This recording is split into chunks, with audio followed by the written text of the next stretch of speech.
Bonjour, Son Excellence, évêque Pascal Moukouna. Nous sommes très émus et fiers de vous accueillir aujourd'hui dans la ville de Pointe-Noire, une ville cosmopolite. En particulier, des enfants des OCK Pointe-Noire vous souhaitent la bienvenue dans la ville océane.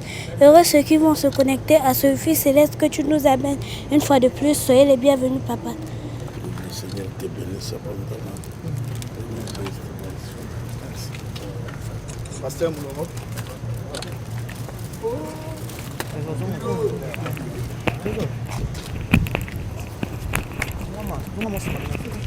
Pasteur Avindelo. Pasteur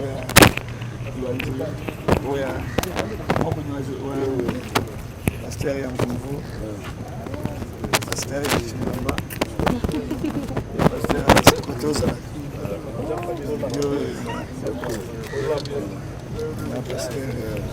Mon père, leader, mon père. Bonjour avec Pascal Moukouna. Bonjour. Bienvenue à Pointe-Noire. Merci. Nous avons seulement une question, papa. Ça fait 6 ans, Oyo, Otiaki Lokolo, sous le soutien à Pointe-Noire. De 2016, l'élo 2022, jour pour jour, 6 ans. Au Kitisi, les sous sur ma table, on a Pointe-Noire. Point de vue, nous avons un sentiment. Bon, dans un sentiment, c'est après 6 ans. Et nous avons frappé d'abord dans le côté aéroport, tout à fait changé. Aéroport moderne. Et tel signe déjà que Namboka évolution est celle de Makambo Ebele. Mais pour la bande de la communauté ACK à Pointe-Noire, où c'est plus le Yambayo. Ni bakoki kozela, to bakoko s'attendre nani. Ni bakoki kozela les messages de Yango de la part du Seigneur. Message na biso ezeli sur la délivrance ya âme ya bato. Donc ceux qui nzamba sur biso pendant 6 jours tokozala nazana konyama ke nzamba ko visiter bato. Merci papa. Délégation Bokota.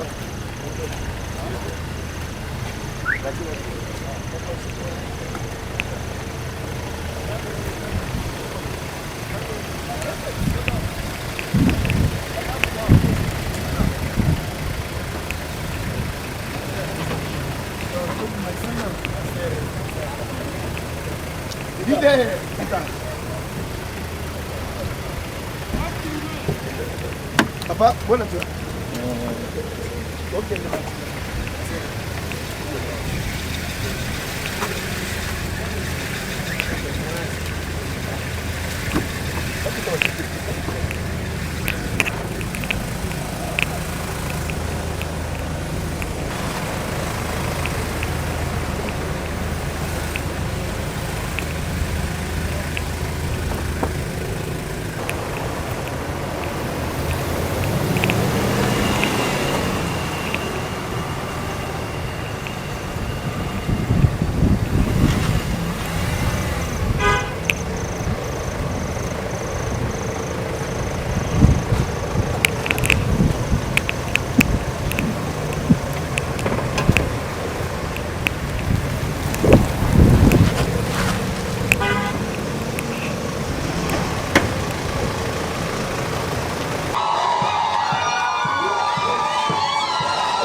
chanson congolo.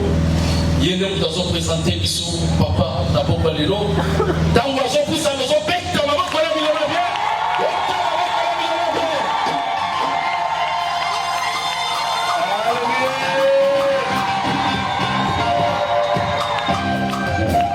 Amen. La paix c'est dans votre commande Yesu. Comment dit papa avec? Comment te laisse ma boca pour la papa avec?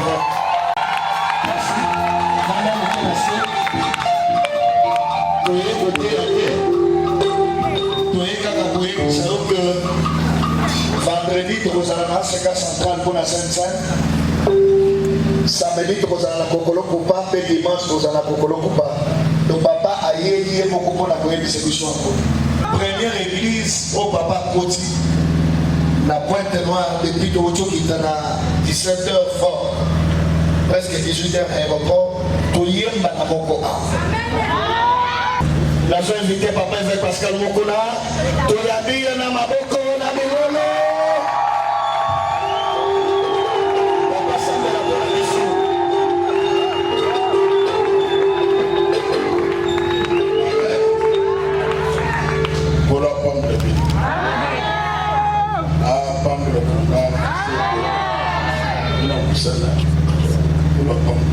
Amen. Il ne va pas bouquer ça. Oui. Vous pouvez poser la paix, la problème, la maladie, la consommo, nous sommes la paix sans la scène. Nous sommes la terre, la micro-économie, jamais côté, nous savons ça. Vendredi, nous sommes à la Sainte-Sainte. Samedi, dimanche, nous sommes à stade.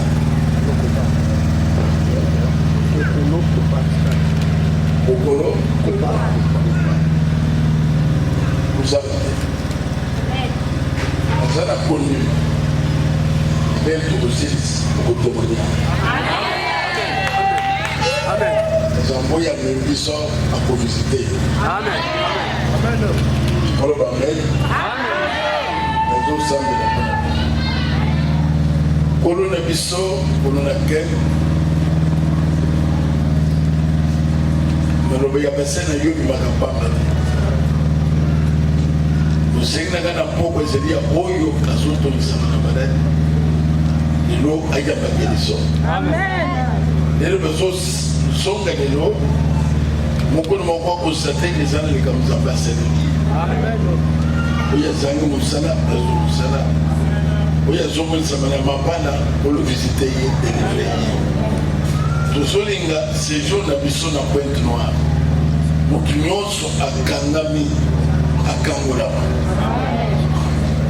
Nel bakotika na batika na ise.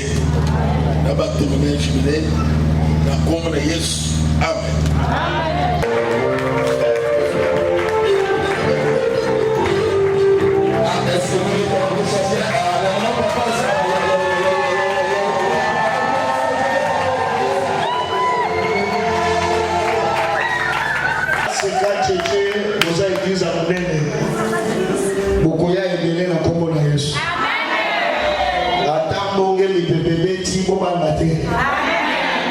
Nzete ya munene koma makasi tango mupepe ya makasi pesa nini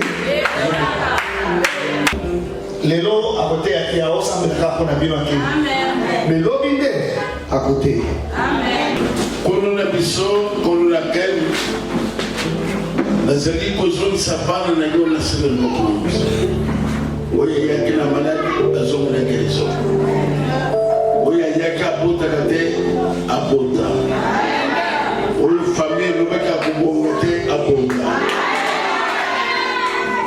musala tokozana na ville oyo etika trace sangwe panza na pato bayini ya maseli ya mofrere bayobisa masomo meme oyo akanga ye na bunganga place azali kaki na nkolo epeta moto na nzambe epela bayebaka ya solo Marcel mon frère azala nzambe na bongo ekete bilakeli nyonso ya famille et disparaître na kombo na Yesu amen Commettez l'église pour la bonne papa fait la document.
ezaka yo te pasteur na yo azalaka pasteur te azalaka prophète nazalaka prophète aseka te nazalaka prophète avec pasteur mokuna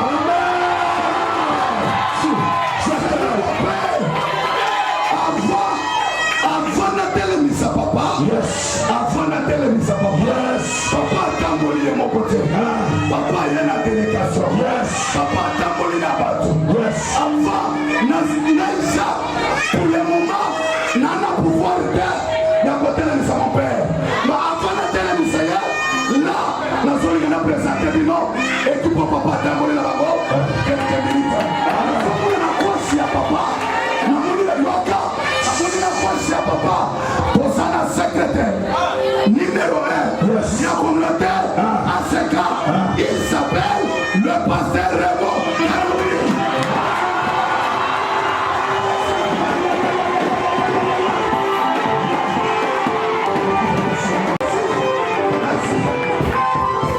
Papa atamboli mon côté.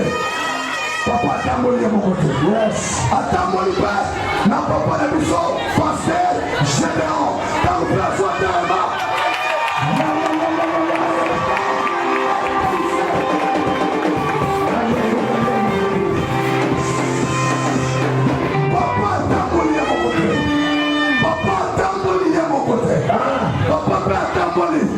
Évangéliste international Philippe Moukouna.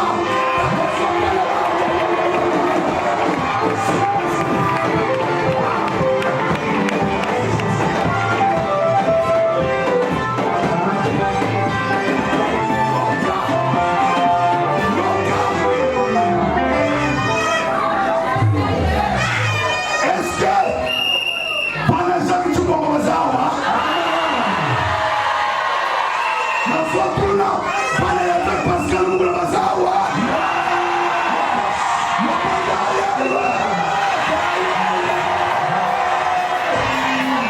Merci beaucoup. Vous appelez évangéliste Hérité Tabamba Taboso Telema.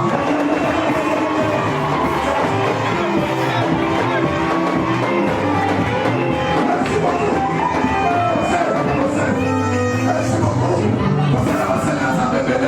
Namoni prophète Nazakuna, l'homme de Dieu Nazakuna, mais la bombe est là. Ce soir, chacun sa pasteur, chacun comme mon Dieu. Chacun sa mon Dieu. C'est parce que mon père a sa surplace. Nayabi Sakayo, que a ce Kamawata, et c'est la paix à Jacques. Chacun se l'a travaillé là avec Pascal Mokoula. Nazana pouvoir, la potentialité. Là, je vous présente Papa Moko, la madame Motema Madame. Papa Moko, la bière. Papa Moko, Wendy Makigal. Il s'appelle le président Castor.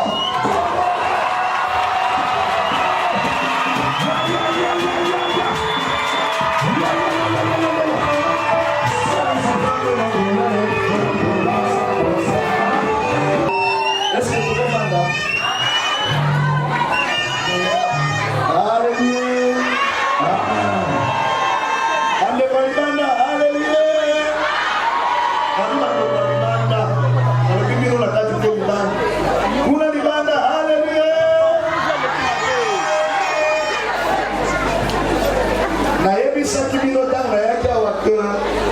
Papa évêque Akoya. Yango le nom na mbino ye. Omoni ye? Amen. Kimia s'il vous plaît. Papa évêque ayeba kapoa pambola yo. Pe a confirmé que événement ezosala. Amen. Programme eza que vendredi tozala biso nyonso na ACK central. Amen. Amen. Amen. Vendredi tozala na ACK central. Kobanda 18h ti 21h. On a koya sense. Samedi tokozala na stade Kokolo Komba. Yoka Bibayo. Samedi, nous allons à Kokolo Komba de 14h à 19h. dimanche ndenge moko de 14h à 19h. Vous avez une seconde? Avant de prier, puisque nous tenons la communauté.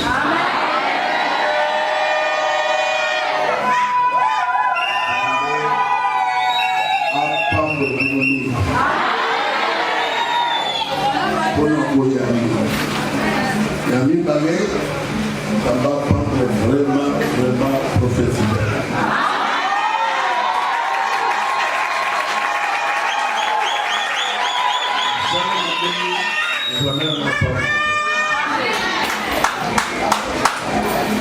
Dans la vie, il faut ça la prière. Donc, on dit qu'il y a des gens nous sommes beaucoup parlé. Pour biso, pour la guerre, la chose simple, la politique n'a pas donné l'eau. On va dire parfois, mais c'est la occupation de c'est le sacrifice à côté de la ting au monde. Ce qu'il y a qui n'a pas de la zone de ce qu'il y a qui n'a pas de problème, c'est une solution. Même au Manakina, ma paix, la famille, la part, il a qu'elle va boire les peu de sa vie. On ne parle pas d'autre, il a le bien d'autre. On ne parle pas de Tenga, le bien d'autre. Vous allez envoyer à changer la malédiction à bénédiction.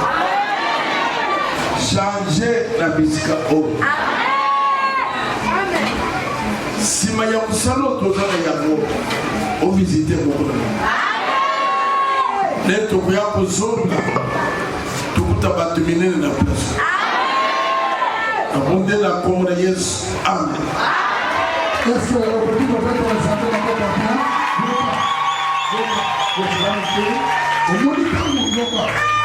Quand papa zo samedi là, s'il te plaît papa, pourquoi vous ne savez pas passer? Dans le message, il ne va pas baisser. Mais nous savons que c'est au sol du côté. Nous savons que chaque côté qu'à ça peut être. Il y a des saillants, lobby, à ce moment là, on va prendre la balance.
Zambe na biso oya kelilola oya kelimoto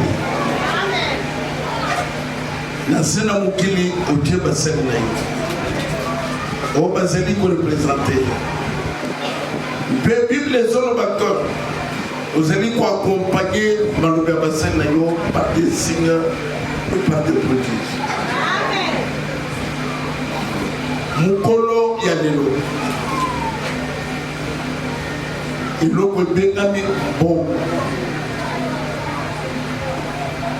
demain na yango ezala na pression. Mama ta bandi commerce na $20 na 10 000 francs na mikolo mike eya mbongo matisa mimbongo obano bazalikusa bamata ba avion bakende Dubai bakende Chine bakende Thaïlande bakende Italie longola bango na viase longola bango na kupola blocage bima na place. Amen. Échec bima na place. Amen. Pese biso ba Joseph d'Arimathée. Amen. Vive les hommes que l'homme riche. Pese biso ba Suzanne. Amen. Pese biso ba Marie de Magdala. Amen. Baso ba simba kimongo na mapoko. Amen. Lena koya lisusu nakuta bamitu ketanda kali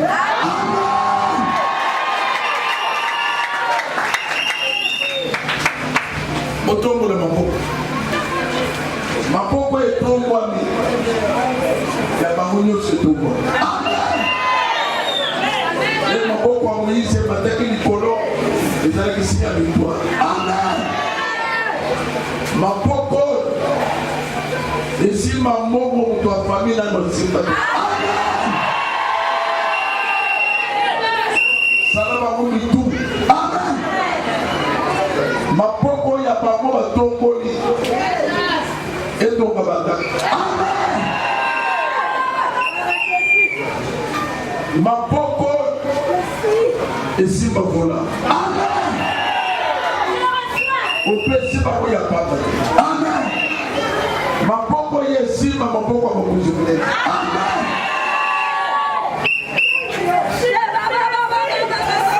Nazo pene l'esprit ya mokona. Nazo pene bila kemape.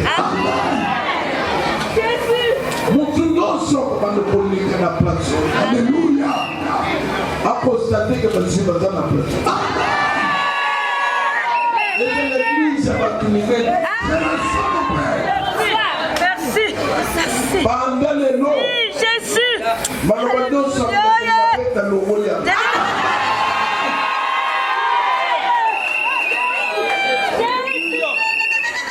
Tu t'es mis sur le land de Maroon et Sima. Alléluia. Malheureusement, l'opi et pour qui ça va. Amen. Aujourd'hui, j'envoie un charge comme ça.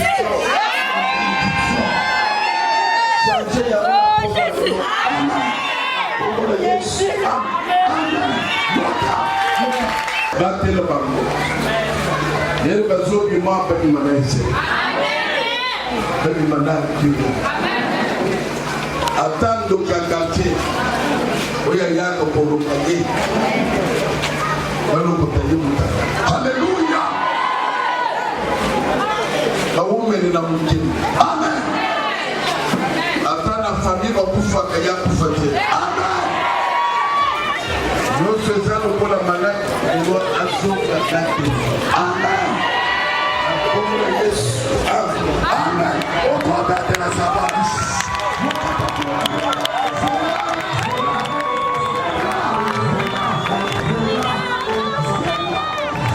Le véritable.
naza na chef dana direct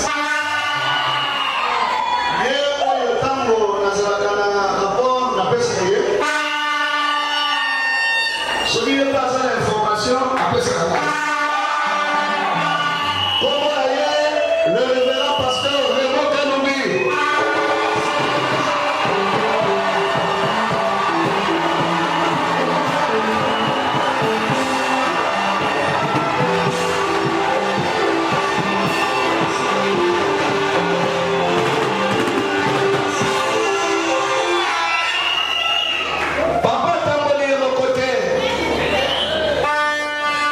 J'ai mon ami,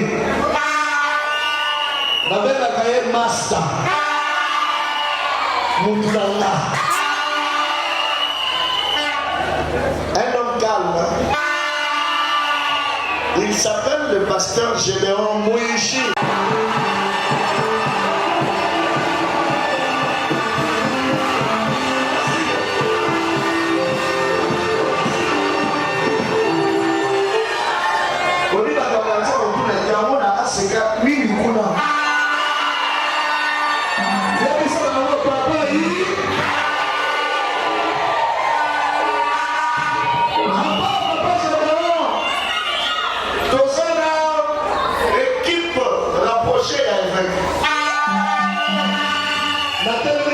Papa Eric et là, papa Philippe,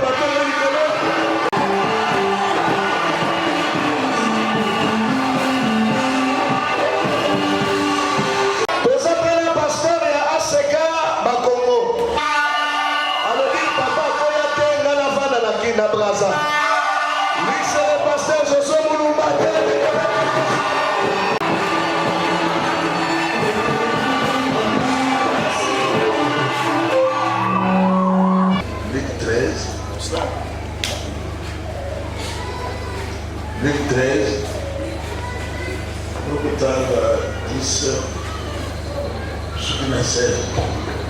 Jésus enseignait dans une des synagogues le jour du sabbat.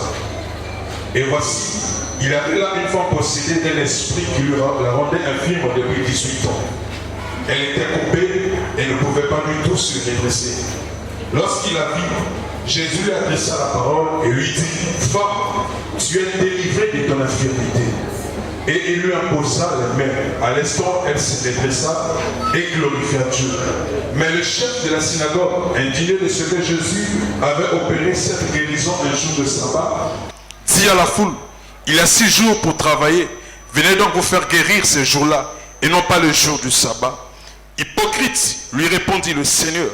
Est-ce que chacun de vous, le jour du sabbat, ne détache pas de la crèche son bœuf ou son âne pour le mener boire vers ses enfants?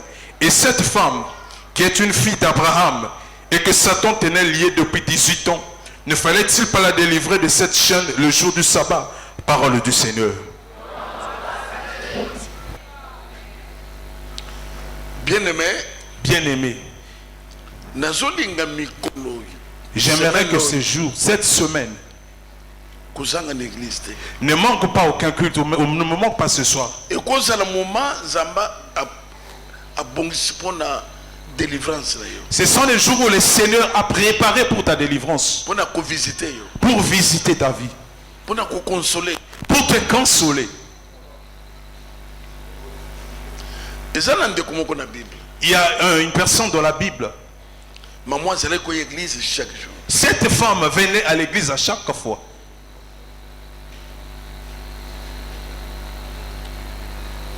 Malgré qu'elle vienne à l'église, elle constatait que sa santé n'était pas toujours bonne.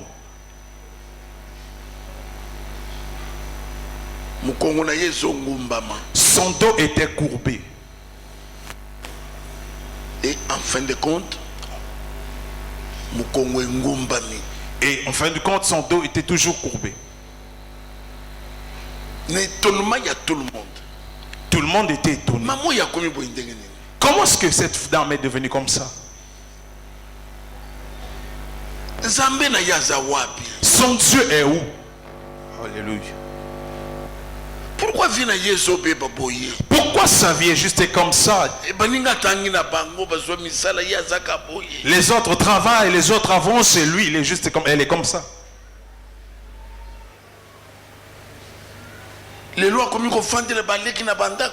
Aujourd'hui, elle vit chez ses petits frères, ses petites soeurs. Qu'est-ce qui ne va pas? Alléluia. Malgré qu'il y ait une église, malgré qu'elle vienne à l'église, mais il n'y avait pas un changement en elle. Sa vie était de pire en pire. Qu'est-ce qui se passe dans la vie à maman? Personne ne connaissait ce qui se passait dans sa vie. Comme toi. Aucune personne ne connaît ce qui se passe. Peut-être qu'on te critique. Les autres te négligent. Regarde comment sa vie est. Mais souffrance, la souffrance. Tu ne partages avec aucune personne ta souffrance. Ne marche pas avec Dieu tout en pleurant. Ne marche pas avec Dieu dans la souffrance. Yes. Parfois, peut-être que tu penses c'est juste comme ça, c'est normal. Non. Non, c'est pas ça. Alléluia. Alléluia. Dieu ne peut pas t'appeler et laisser juste dans la rue, non. Non, Dieu ne peut pas t'appeler et laisser entre tes mains les mains de tes ennemis. Ma soeur, mon frère. Mon frère, ma soeur. Souffrir. Tu souffres. Amen, papa. Amen, papa. Parfois, il se peut que tu aies une maladie dont tu n'as pas encore raconté chez les gens. Tu n'as plus d'intelligence. Qu'est-ce que je dois faire? La Bible dit un jour, Jésus est venu dans une église. Là où était la femme accourbée. Au moment où Jésus enseignait, Jésus, il avait une femme. Il y avait une femme qui était possédée d'un esprit. La Bible dit qu'il y avait une femme qui était possédée d'un esprit. Et cet esprit la rendait infirme. Alléluia. Si aujourd'hui tu as cette situation, il se peut qu'il y ait une personne qui est allée consulter un marabout. Peut-être que tu avais croisé une femme sur ton chemin qui a laissé quelque chose dans ta vie. Alléluia. Ma soeur, il se peut que tu avais rencontré un homme. Tu te disais que c'était un homme vraiment que le Seigneur t'a envoyé.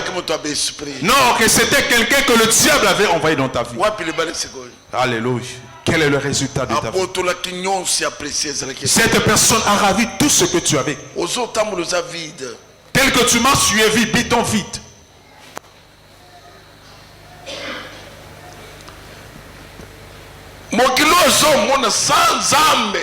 Sur cette terre sans Dieu. Aïe. Amen. Sur cette terre sans Dieu, tu ne peux faire rien faire. Donne-moi le maître.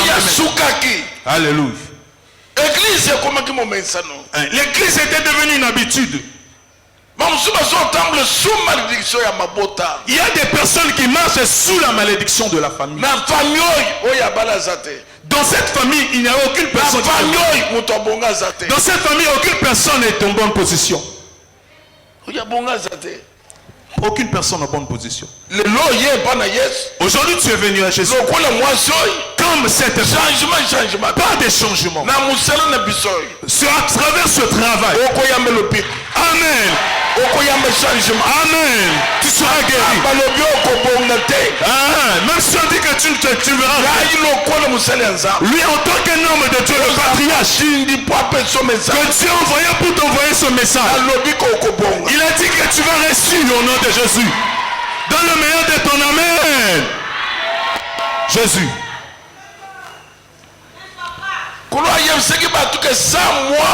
Dieu avait dit aux gens, vous ne pouvez rien que sans moi vous ne pouvez rien faire. Alléluia. Motu nyonso aza na problème. Toute personne qui a un problème. Motu nyonso aza na maladie. Tu as une maladie. Motu nyonso azomona que na suki. Il y a une personne qui voit que sa vie là, ça ne marche plus. Lobi kozanga te. Demain ne manque pas. Demain ne manque pas. Avant to comme samedi dimanche. Avant que nous puissions atteindre samedi et dimanche. J'aimerais que tu puisses témoigner.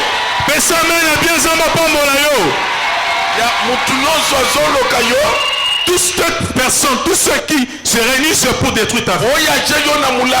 Celui qui t'a même vu dans une bouteille. Que cette bouteille soit écrasée au nom de Jésus. Et pas son Yesu. Celui qui marche avec ta photo. Il voit que cette photo puisse brûler au nom de Jésus. Que le Dieu du feu descende avec son feu. Celui qui dit amen, que Dieu puisse venir. Ma soeur, mon frère, je t'annonce que cette semaine ta prison tu sortiras. Même dans la liste des morts, Dieu va enlever ton nom. Amen. Je dis amen à ça. Même celui qui vient la nuit, amen, on va les ramasser nus. Jésus. Hey. Le Dieu que je sais. Alléluia. Tu vas construire des maisons. Hey, Jésus. Amen. Il dit que ici là il y aura des grandes personnes. Si dans ta famille ton père n'a pas reçu, tu n'es pas ton père. Amen. Tu as reçu la grâce. Amen. Au moment où je parle, que la maladie libère ta vie. Que la mort libère ta vie. Marie de nuit, Marie de nuit libère ta vie. Femme de nuit, la femme de nuit libère ta vie. Hey Jésus, que tu sois guéri. Zamba visite Bino. Que Dieu te visite ce soir. Que tes ennemis soient dans la confusion. Ils pensaient que tu n'avais pas reçu. Et ils vont voir ta réussite en pointe noire. Que mon Dieu puisse t'élever. Ma famille. Amen. Que tu sois l'icône de ta famille. Que tu prennes ce qu'aucune personne a pris dans ta famille. Lève-nous s'il vous plaît. Lève-toi. 2 minutes. Nous allons prendre 2 minutes. Ça la forte prière. Tu vas faire une forte prière. Dieu dit que cette sorte de démons ne sort que par la prière. Alléluia. On t'a commencé à te combattre depuis le bas âge. Dieu t'a fait grâce. Tu as accepté Seigneur Jésus. Que ta honte doit finir. Tu vas faire une prière d'autorité.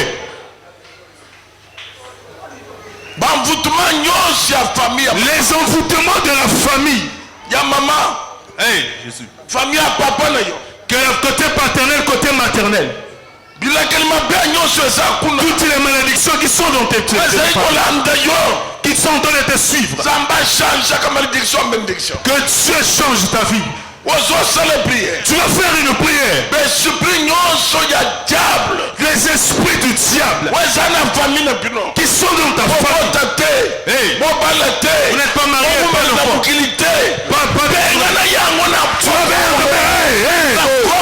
Puissant de Jésus, au nom de Jésus,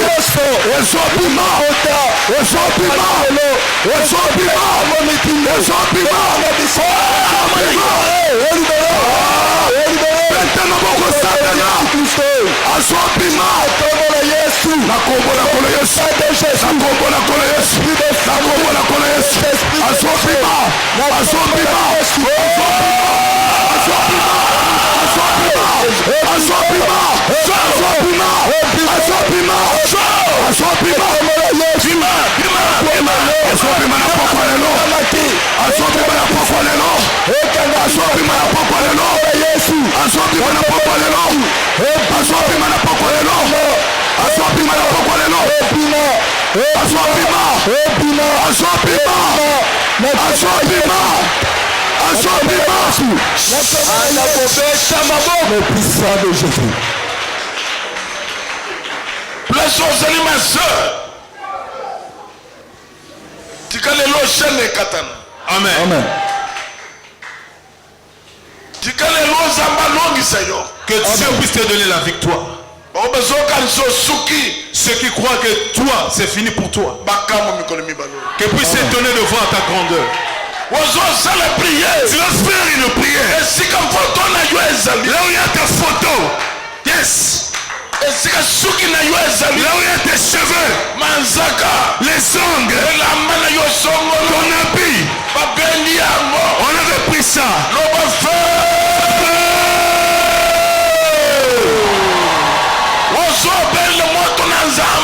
Il faut demander le feu du Saint-Esprit. Même si tu es dans une bouteille, que cette bouteille soit renversée. Que le feu descende.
Bien-aimé dans le Seigneur. Bien-aimé dans le Seigneur. L'homme feu. Si feu. L'homme feu. Osana zamwa balonga kate. Tu es le Dieu qu'on ne fait jamais. C'est quoi ton son semble le nikolo ya mu. Amen. Ndesi jena biswasuka. Amen. Puisque l'église primitive va sembler qu'il pone Hérode. L'église primitive avait prié pour Hérode. Va sembler qu'il pone Pilate. Ils ont prié pour Pilate. Zamba bomi Hérode. Que Dieu a tué Hérode. Nana zo tourmenté vina yo. Qui tourmente ta vie? Hey. Noko ou bien tata moisi. L'oncle ou la tante. Maman ya boto bien papa. La mère qui t'a donné naissance sous ton père. Moi no boto bien moi si ton mobile. L'enfant ou bien ta femme ou ton mari. Ce soir, Dieu va faire quelque chose en ta faveur. Celui qui cherche ta mort, il mourra lui-même. Celui qui cherche ta souffrance va le suivre. S'il vous plaît, ma soeur, mon frère. Hein?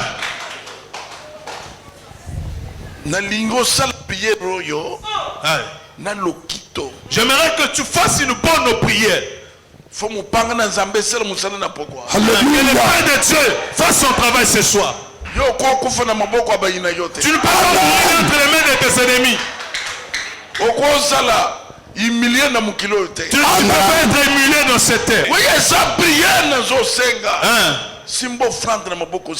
Yes. N'importe quelle offrande. Prends une offrande, n'importe quelle offrande. 500 000 fois plus. Prends une offrande dans tes mains. Écoute ce que je vais te dire. Il y aura un sorcier qui va mourir ce soir. Tout celui qui fait que tu ne puisses pas réussir. Faire une prière d'autorité. La main de Dieu. Que le Père le suive ce soir. Hey. Tu vas pas traîner.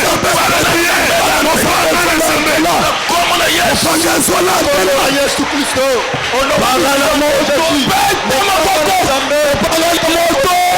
ezobanda kopela mabanga na moto ezobanda kolandela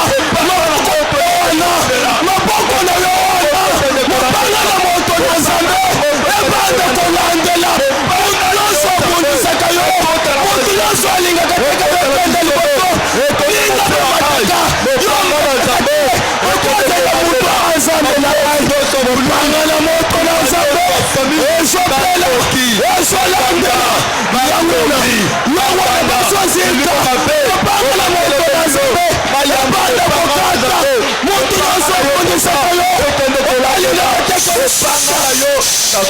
Canamis, ferme tes yeux. tellement plein de choses. Lève-toi, mon frère, ma soeur, lève-toi. Colonna Bisson, Colonna Krem. Osanza moya mona nakate. Mais osali quoi agir à travers tes serviteurs. Amen. Ce soir, Yes. tande loboko. Ndeko nyonso bachena mulangi. Mulangi pasuka. Amen.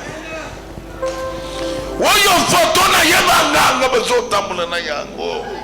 Koma bakoyeba kaza mwana na Nzambe. Moto epela. Amen.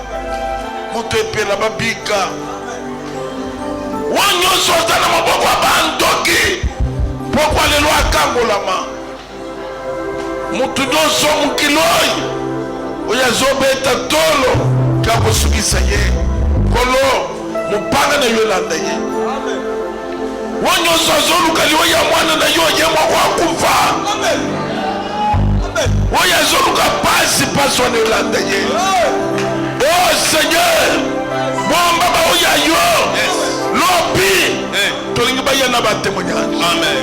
Na komo na Yesu. Amen. Amen. Pusana na offrande. Jana panye. Etela Yesu maboko yaka na offrande na yo deposango na panier.